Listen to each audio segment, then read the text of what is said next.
I am ready. Serbisyong totoo ng GMA News.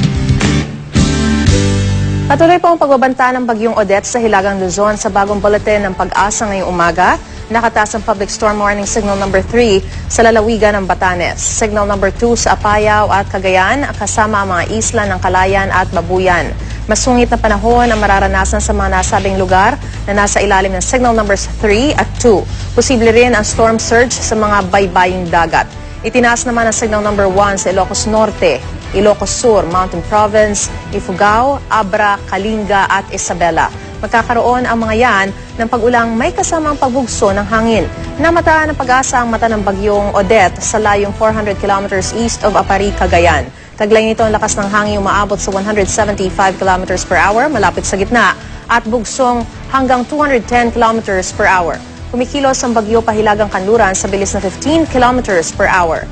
Ang Joint Typhoon Warning Center ng US Navy, itinuturing na itong super typhoon.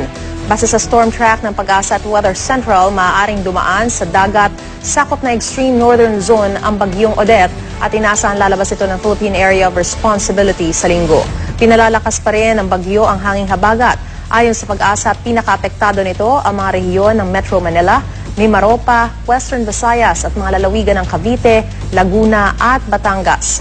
Makararanas sa mga ito ng katamtaman hanggang sa minsang malakas na ulan at thunderstorms. Kaya posible ang pagbaha at landslides sa mabababang lugar at nasa paanan ng bundok.